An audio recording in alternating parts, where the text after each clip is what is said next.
Well, a silver lining of sorts has emerged in the dark cloud hanging over General Motors in Oshawa these days. The company announced today it's investing $170 million to convert the vehicle assembly plant in the city to a facility for part stamping and the sub-assembly of components. That investment will save 300 of the 2,600 jobs slated to disappear at the end of this year when GM ends a century of car making in Oshawa. Jerry Dias is the president of Unifor, the union representing the auto workers. He joins me now from Toronto. Mr. Dias, good to see you again. Thanks for taking time to speak with me. Always my pleasure, Peter. I know your objective was to keep GM making vehicles in the city of Oshawa. That's not going to happen. So is this announcement today a reason to celebrate or a reason to mourn for you? Well, look, we've got thousands of people that are losing their jobs, so there's nothing to celebrate. But what did come out of this that I would argue nobody expected was two things. Number one, we are going to maintain the footprint in Oshawa. We will keep the paint shop. We will maintain the ability to assemble vehicles. That's number one. Because once you keep the footprint, you never know what's going to happen. And number two, we're transforming the plant into General Motors aftermarket manufacturing. And here's what it means. Once they stop manufacturing a vehicle for 10 years, you have to build quarter panels, doors, trunks, hoods, all those replacement parts, all of those things. So now Oshawa is going to become that center of excellence. So you're right. When you look at it at face value right now, you say, geez, that's not a lot of jobs. Well, it may not be a lot of jobs unless you're one of those 300 families. But two, that's just today.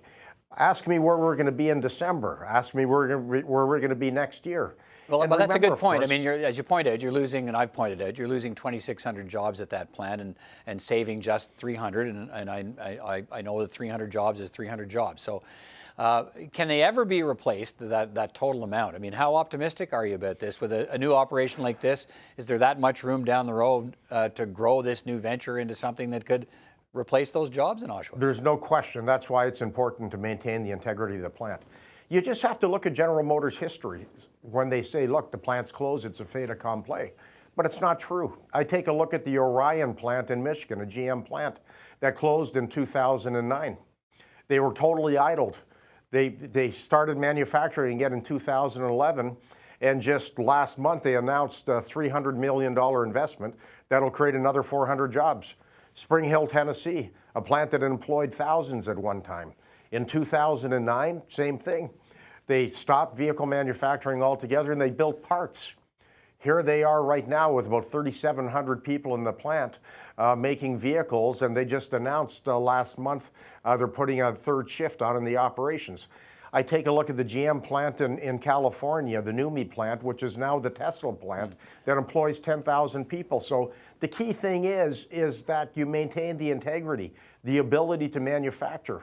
And GM's paint shop in Oshawa, they will tell you, is one of the best paint shops they have globally. They paint Cadillacs. To replace that paint shop's probably about $800 million. So you never throw in the towel. You make sure that you live to fight another day. You keep the lights on. You keep the footprint intact. And who knows? Okay, this is all the I think it was 172 million, I think, all in, but and it's all GM money. The GM official there at your news conference today made that clear. Was there ever a conversation with any level of government where that more could have been done with the plant, or you didn't need outside money because GM's got the money to do this, and there's really nothing more you can do there right now? Is that? Well, look, no vehicle is falling out of the sky, Peter, from now till December. If you take a look at GM's announcements, even since November, they're not announcing anything new. They're talking about investment in autonomous vehicles, electric vehicles.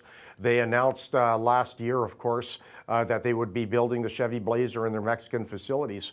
But it's not like they rain vehicles from the sky, so there's nothing coming right now. There's not going to be anybody starting to build a new vehicle in December, which is a problem. But this plan, the plan today also is, I think, did you touch on it? The plan today also includes a test track there for autonomous vehicles. They're going to build that, so that I don't know how many people that'll employ, but again, the more things you got going on in a location, the more likely you are to survive, right? You got it. Look, the Canadian market is important to General Motors. And if you look at this strictly from a financial point of view, the Canadian dollar today, the exchange rate is less than 75 cents US. Canada's National Pharmacare plan saves General Motors probably about $6-7 an hour. So there is a huge cost advantage to building here in Canada. And GM knows that. The issue for GM is they don't have anything scheduled to put in Oshawa before the ramping up of manufacturing in December. But GM now understands the Canadian market is important.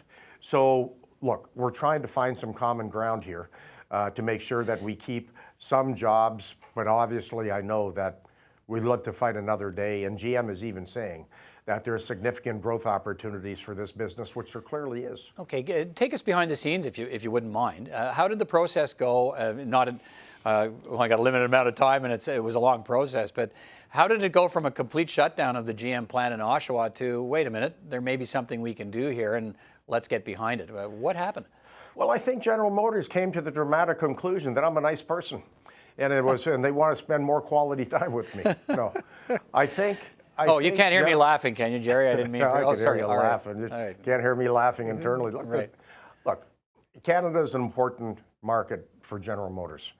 I think General Motors heard Canadians loud and clear that they were very upset with the decision, and I think it was in our mutual interest to find a solution that we can put that behind us and now talk about how we move forward.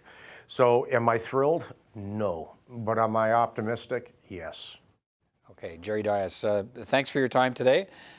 Some good news, at least for the people of Oshawa, maybe not as much as they would have liked, but as you point out, there's still a plant there, there's still a footprint there, and who knows down the road. Thanks for your time today. Have a good day, Peter.